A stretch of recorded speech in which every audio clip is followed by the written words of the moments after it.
Bumper जीत, bumper बहुमत, फिर BJP के सामने टेंशन ही टेंशन। 23 नवंबर को मिली प्रचंड जीत के बाद भी एनडीए महाराष्ट्र में अभी तक नई सरकार के गठन के लिए माथापच्ची कर रही है।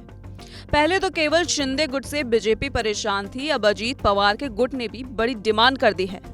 जैसे खरबूजे को देखकर खरबूजा रंग बदलता है, ठीक वैसे ही शिंदे को देखकर अजीत गुट ने भी बड़ी डिमांड कर बीजेपी को दोहरी टेंशन दे दी है। ज्याला स्ट्राईक रेट आपण म्हणतो त्याच्यामध्ये बीजेपी 1 नंबरला आहे आमच्यामध्ये आणि 2 नंबरला अर्थातच अजित पवार गट आहे आणि 3 नंबरला शिंदे साहेबांचा गट आहे। थोडासा फरक आहे 2 नंबर 3 नंबरमध्ये। तर आमच्या म्हणणं असं आहे की आमचा पण स्ट्राईक रेट चांगला आहे, तर तुम्ही त्यांच्या एवढीच आम्हाला पण जागा द्या। सुना अजीत पवार के करीबी नेता छगन भुजबल कैसे ताल ठोककर कह रहे हैं उन्हें भी शिंदे गुट की ही जितनी जगह मिले, क्योंकि चुनाव में उनका भी स्ट्राइक रेट अच्छा रहा है। और दूसरी ओर शिंदे की बीमारी और मुंबई से दूरी ने बीजेपी को पहले ही परेशान कर रखा है। ऐसे में लगता है अजीत खेमे को भी शिंदे वाली बीमारी लग गई है, तभी तो शिंदे की तरह उन्हें भी भाव देने का डिमांड कर रहे हैं। वहीं दूसरी ओर सरकार बनने में देरी को लेकर उद्धव गुट ने बीजेपी पर हमला बोल दिया है और नतीजे आने के 10 दिन बाद भी सरकार नहीं बनने के लिए बीजेपी आला कमान को ही लपेट लिया है। राजभवन से अब तक सरकार बनाने का न्योता भी नहीं मिला है, उसके बावजूद ये लोगों ने हमारे आजाद मैदान में बहुत बड़ा पंडाल डाला है। किसके आदेश से डाला है? राजभवन ने अब तक आपको बुलाया नहीं है सरकार बनाने के लिए, अब तक मुख्यमंत्री का नाम तय नहीं है। तो ये कौन कर रहा है? ये कौन सा खेल चल रहा है, आप बताइए।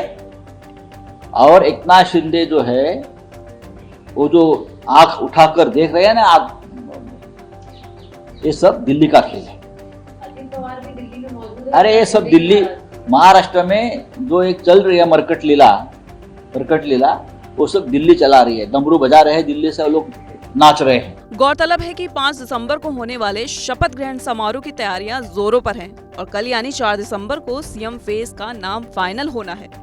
सूत्रों के हवाले से संभावित मंत्रियों की लिस्ट भी सामने आई है। बीजेपी के संभावित 17 मंत्री नितेश राणे, गणेश नाइक, रविंद्र चव्हाण, मंगल प्रभात, आशीष सेलार, राहुल नरवेकर, अतुल भात खलकर, शिवेंद्र सिंह राजे भोसले, गोपीचंद पडलकर, माधुरी मिसाल, राधा कृष्ण विखे पाटिल, चंद्रशेखर भवनकुले, संजय कुटे, गिरीश महाजन, जय कुमार रावल, पंकजा मुंडे, अतुल साव। शिवसेना के संभावित 7 मंत्री एकनाथ शिंदे, दादा भूसे, शंभूराज देसाई, गुलाब राव पाटिल, अर्जुन खोतकर, संजय राठौर, उदय सामंत। एनसीपी के संभावित 11 मंत्री अजीत पवार, आदित्य तटकरे, छगन भुजबल, दत्ता भड़े, धनंजय मुंडे, अनिल भाई दास पाटिल, नरहरी झिरवल, संजय बंसोड़े, इंद्रनील नाइक, संग्राम जगताप, सुनील सोलके।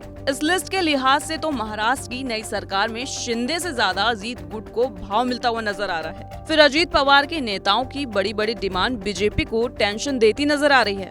बहरहाल आपको क्या लगता है, अजीत खेमे को शिंदे गुट वाली लगी बीमारी का बीजेपी कैसे इलाज करने वाली है? ये हमें कमेंट करके बताएं और महाराष्ट्र की सियासत से जुड़ी तमाम खबरों के लिए देखते रहें एबीपी लाइव।